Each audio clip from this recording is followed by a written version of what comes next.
بسم اللہ الرحمن الرحیم بسم اللہ الرحمن الرحیم صلی اللہ علی رسولہ الکریم السلام علیکم ورحمۃ اللہ وبرکاتہ۔ طلاب کرام عزیز کیسے ہیں؟ امید کرتے ہیں آپ خیر و عافیت سے ہوں گے۔ بدایت المعارف جزء الرابع کا سبق نمبر 2 شروع کر رہے ہیں، جس میں عنوان قرار دیا گیا کتاب کی عبارت و ثالثاً بأن نصوص شرعیت سے لے کر ان قلت ربما یقع الفعل تک۔ طلاب عزیز آج کے درس میں جو نکات بیان ہوں گے وہ یہ ہیں۔ نمبر 1، مجبرہ کے عقیدے پر تیسرے اشکال کی وضاحت۔ مجبرہ جس کا حصہ اشاعرہ بھی ہیں، ان کے عقیدے پر جو کہ عقیدے جبر ہے اس پر اشکالات کی بحث چل رہی تھی، ان میں سے تیسرے اشکال کی آج وضاحت ہوگی۔ نمبر 2، مجبرہ کا گمان قابل رد ہے بالکل، جس کی قرآن بھی تردید کر رہا ہے۔ نمبر 3، مخلوقات کا ہونا توحید ذاتی کے ساتھ منافات نہیں رکھتا، تو نتیجے میں افعال بندوں کا افعال کا ہونا خدا کی توحید افعالی کے ساتھ بھی منافات نہیں رکھتا۔ آئیے عبارت کو ملاحظہ فرمائیں۔ تیسرا اشکال عقیدہ اشاعرہ پر جو انکار سببیت کے قائل ہیں کہ سببیت اس عالم میں نہیں ہے، سبب منحصر ہے ذات خداوند میں، اس کے بارے میں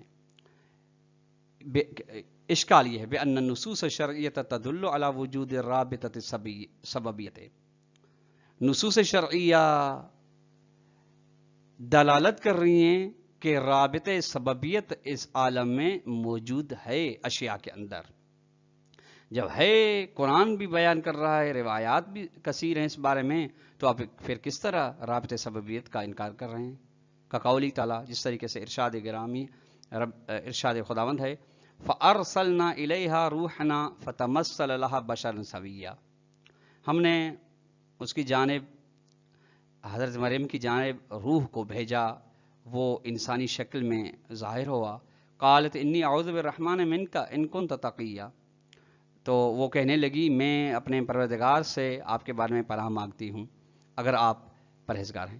قال، اور روح نے کہا انما انا رسول ربک لأہب لک غلاما زکیا، میں آپ کے پروردگار کی جانب سے بھیجا گیا ہوں تاکہ آپ کو ایک پاک و پاکیزہ غلام یعنی بچہ عطا کروں۔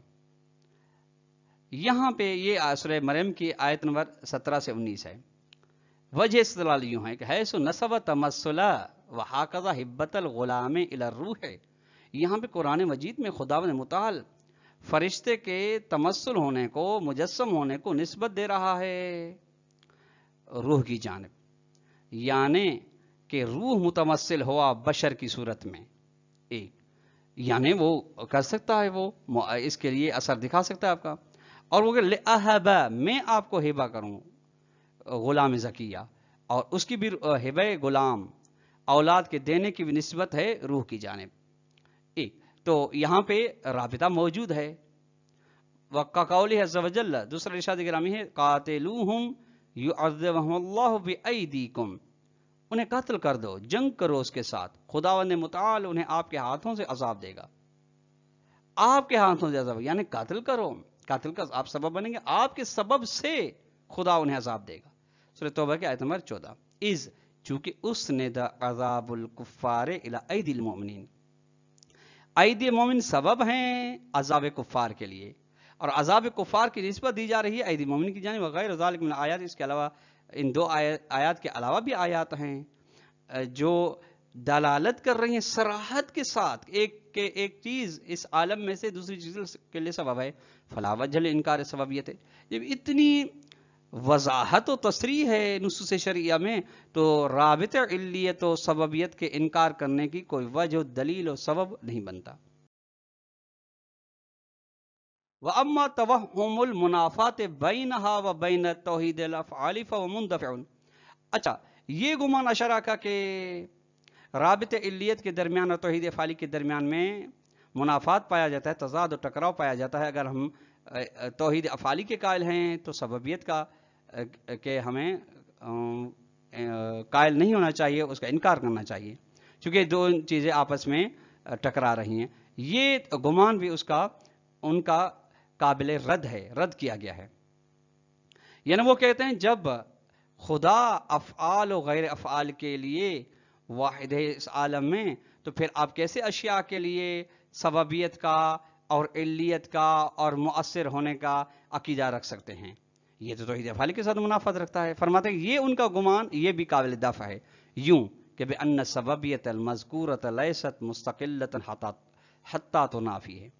وہ سبب جو ذکر کی گئی ہے اشیاء کے درمیان میں، یہ مستقل نہیں ہے تاکہ منافات رکھے توحید افعالی کے ساتھ. یا دوسرے الفاظ میں طلاب کرام نے جو اصطلاح یہاں پہ بھی اشارہ کیا جا رہا ہے وہ یہ ہے کہ اشیاء کے اندر جو سببیت اور علیت کا رابطہ ہے مادیات کے اندر، وہ خدا کی توحید افعالی کے یا خدا کے علیت و سببیت کے درمیان کے بنسبت رابطے طولی رکھتا ہے، رابطے عرضی نہیں رکھتا. یا دوسرے لفظ میں یہ طول میں ہے، عرض میں نہیں ہے. اشکال عرض میں پیدا ہوتا ہے. جس طریقے سے توحید ذاتی میں اگر ذات خداوند متعال کے مقابلے میں کہ عرض میں کوئی کسی کا ہم عقیدہ رکھیں تو شرک ہے، اور اگر اس کے طول میں رکھیں تو اس کا تو خداوند متعال خود ارشاد فرما رہا ہے متعدد مقامات پہ قرآن مجید میں. لہذا بل ہی سببیت و طولیت، بلکہ اشیاء کے اندر سبب طولیہ ہے. طولیہ یعنی کیا؟ وہی منتہیۃ الیہ تعالی فی عین کونہا حقیقیۃً، یعنی سبب طولیت کا سلسلہ ختم ہوتا ہے خدا تک. یعنی یہ سب یہ جزء علت ہیں، علت معدہ ہیں، علت ناقصہ ہیں. علت العلل جو ہے جس پر تمام علتوں کا اختتام ہوتا ہے وہ خداوند متعال ہے. در حالانکہ وہ اشیاء کے اندر جو سببیت ہے وہ بھی حقیقی ہے، مجازی نہیں ہے. وہ مجاز کا عقیدہ اشارہ کا تھا، مجبرہ کا تھا. نعم یختص باللہ تعالی السببیت الاستقلالیہ. تو ہاں سببیت استقلالیہ خدا کے ساتھ مخصوص ہے. غیر اللہ کسی بھی چیز میں، نہ وجود میں، نہ آثار وجود میں، نہ افعال وجود میں مستقل ہے، کسی میں بھی نہیں. خدا سبب و علت ہونے میں مستقل ہے، باقی دوسرے جو ہیں ان کو خدا نے یہ سببیت عطا کی ہے. وہ المراد من قولہم، اور یہی مراد لی گئی ہے ان کے قول سے کہ جو کہا گیا لا مؤثر فی الوجود الا اللہ تعالی، وجود میں کوئی مؤثر نہیں سوائے خدا کے. یعنی مؤثر وجود میں نہیں ہے، یعنی مؤثر فی الاستقلال. بالجملہ خلاصے کے ساتھ یہ ہے کہ فکما ان وجود المخلوقین لا یتنافی مع توحید ذاتی، جس طرح کہ مخلوقات کا وجود یعنی جنات و انسان و نباتات و جمادات کا وجود توحید ذاتی کے ساتھ منافات نہیں رکھتا. کیوں نہیں رکھتا؟ لأن وجودہم منہ تعالی، چونکہ خدا کے وجود کے مقابلے میں ان کا وجود نہیں ہے، بلکہ خدا کی جانب سے عطا شدہ وجود ہے. وفی طول وجودی، خدا کے وجود کے طول میں، عرض میں نہیں ہے. کذالک، اسی طرح تأثیرہم فی الاشیاء، وجود کے بعد جو مرحلہ آتا ہے وجود کا کہ افعال و اثرات کا، تاثیر کا، اشیاء مخلوقات کی تاثیر جو اشیاء کے اندر ہے، یہ لا ینافی حصر المؤثر الاستقلالی فیہ تعالی، یہ اس کے ساتھ بھی منافات نہیں رکھتا ہے کہ مؤثر مستقل فقط اور فقط خدا ہے، اس کے ساتھ منافات نہیں رکھتا. یعنی ان کے اندر جو تاثیر ہے وہ خدا نے ڈالی ہے، اور مؤثر حقیقی خدا ہے، مؤثر استقلالی خدا ہے جس کو کسی نے تاثیر عطا نہیں کی. کما یقتضی توحید الافعالی، جس طرح کی اسی بات کا توحید افعالی بھی تقاضا کرتی ہے. لأن تأثیرہم بإذنہ تعالی وینتہی الیہ، چونکہ اشیاء کے اندر جو تاثیر ہے، یعنی ایک شے دوسرے کے لیے سبب بن رہی ہے، ایک چیز دوسری کے اندر اثر ڈال رہی ہے، خدا کے اذن کے ذریعے سے ہے، اور اس کا سلسلہ خدا تک ختم ہوتا ہے.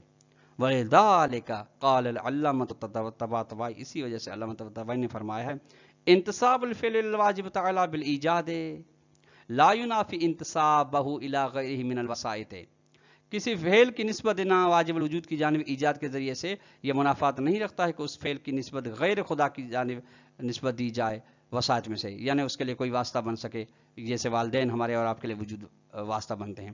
والانتصاب طولی العرض، یہاں پہ انتصاب جو ہے طولی ہے، طول خداوند ہے، عرضی نہیں ہے. نہایت الحکمت نہایت الحکمت صفحہ نمبر 267. بس نتیجہ فالعباد هم المباشرون للافعال، بندے مجبور نہیں ہیں، مباشر خود اپنے فعل خود انجام دے رہے ہیں. وکانت الافعال افعال اختیاریت لهم، اور خود اپنے ارادے و اختیار کے ساتھ افعال انجام دے رہے ہیں. کیوں؟ لقدرتهم علی ترکها، چونکہ افعال کو ترک کرنے پر بھی قدرت رکھتے ہیں. وتمکنهم من خلافها، اور ترک و عدم ترک کے برخلاف انجام دینے پر قدرت رکھتے ہیں، انجام دینے کے برخلاف ترک پر بھی قدرت رکھتے ہیں. والافعال مستندۃ الیہم بالحقیقت، پر افعال کی نسبت بندوں کی جانب ہے، عباد کی جانب حقیقتاً مجازاً نہیں، یعنی فاعل مباشری ہیں.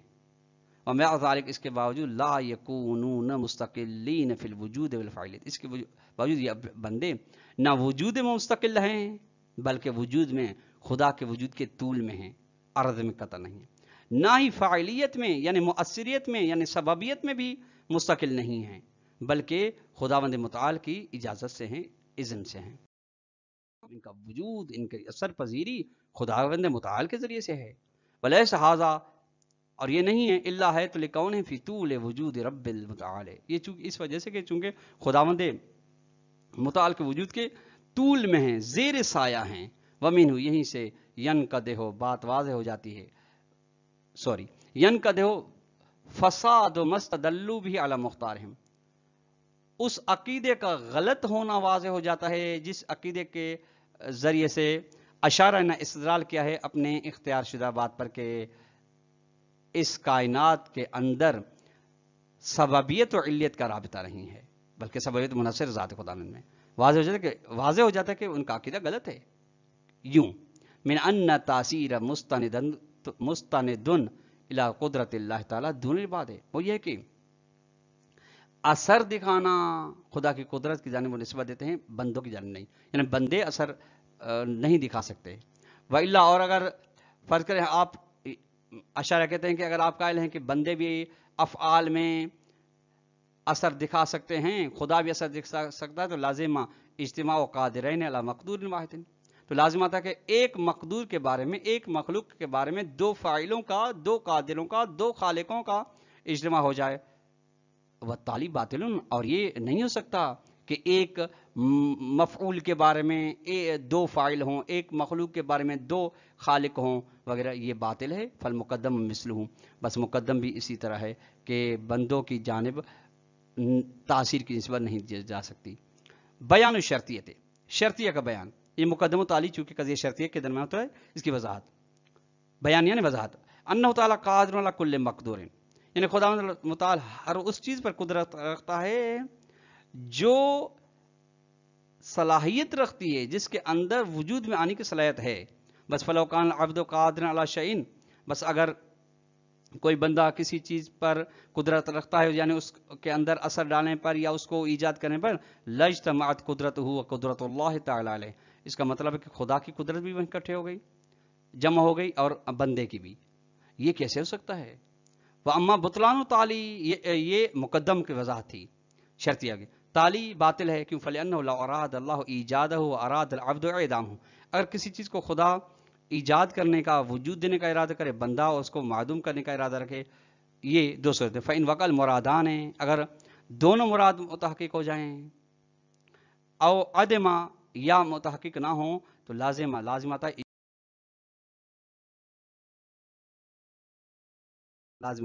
چونکہ ایک کا ارادہ ہے وجود کا، ایک عدم کا. وَإِنْ وَقَعَ مُرَادُ أَحَدِهِمَا دُونَ الْآخَرِ، اگر ایک کی مراد متحقق ہوتی ہے دوسرے کی نہیں، لازم ترجیح من غیر مرجح، تو یہ ترجیح بلا مرجح لازم آتا ہے جو کہ محال ہے. وَذَلِكَ لِمَا عَرَفْتَ، اور یہ بات اس وجہ سے چونکہ آپ جان کر رہے ہیں کہ من ان قدرت العبد فی طول قدرت رب وبإذنہ وارادتہ، بندوں کی قدرت خدا کی قدرت کے مقابل میں نہیں ہے، عرض میں نہیں ہے، بلکہ طول میں ہے. طول میں ہے یعنی اذن الہی سے ہے، اذن الہی سے ہے یعنی ارادے الہی سے ہے. وما تسقط من ورقۃ الا یعلمها، کوئی بھی پتا نہیں ہلتا خدا کے اذن کے بغیر. ومن المعلوم ہے، واضح سی بات ہے کہ انما یکون کذل للشیء وطورا له، جو بھی چیز ہے وہ سایہ کی مانند ہے، لا یمکن ان یعارض ذل، اور جو سایہ ہے وہ صاحب سایہ کے ساتھ منافات نہیں رکھتا بلکہ اسی کا ہی سایہ ہوتا ہے. جس طرح کہ آپ کے اور ہمارے بدن کا سایہ ہوتا ہے وہ ہمارے بدن سے جداگانہ تو نہیں ہوتا. وعلیہ اس بنا پہ فلو اراد اللہ تعالی فعلا تکوینا لوقع بارادتی، اگر خدا تکوین کسی بھی فعل کو انجام دینے کا ارادہ کرے تو کن فیکون کے ہو جاتا ہے. ولو لم یرد العبد، اگر جو عبد اس کا بندہ اس کا ارادہ نہ رکھتا ہو لیکن خدا اگر ارادہ رکھتا ہے وہ ہو جاتا ہے. کیوں؟ لقوت قدرت ہی و ارادت ہی دون الگ سے، چونکہ خدا کا ارادہ قوی ہے، مضبوط ہے، قدرت اس کی مطلقہ ہے. دون الگ بندے کی قدرت نہ مطلقہ ہے نہ ارادہ وسیع ہے. وَلَعْلِ لَهِ يَعُولُ مَا أَشَارَ إِلَيْهِ الْمُحَقِّقُ الطوسی فی متن تجرید الاعتقاد، شاید اسی بات کی جانب محقق طوسی نے اشارہ فرمایا ہے متن تجرید الاعتقاد میں ہے. سو قال، جو کہ فرماتے ہیں وَمَعَ الْاجْتِمَاعِ يَقَعُ مُرَادُهُ تعالی، اور اگر دونوں چیزیں واقع ہو جاتی ہیں تو یعنی اجتماع، دو قدرتوں کا اکٹھے ہونا آ جائے، دو ارادوں کا ہو جائے تو خدا کی مراد واقع ہوگی. یعنی جس چیز کا خدا چاہے وجود ہو یا عدم ہو اس کو ارادہ کرے تو وہی واقع ہوگی، دوسری واقع نہیں ہوگی. تو اللہ کرنا آج کا درس اپنے اختتام کو پہنچا. اگر ہم سوال دینا چاہیں، سوال نمبر 1 یہ بنے گا کہ مجبرہ و اشاعرہ کے عقیدے کے بارے میں تیسرا جو اشکال بیان کیے گئے اس اشکال کی اختصار کے ساتھ وضاحت کریں. دوسرا سوال یہ بنے گا کہ کون سی چیز، کون سا گمان ہے جو سبب بنا ہے کہ اشاعرہ نے رابط علیت کا انکار کیا ہے، اس کو بھی اختصار کے ساتھ بیان کریں. والسلام علیکم ورحمۃ اللہ وبرکاتہ.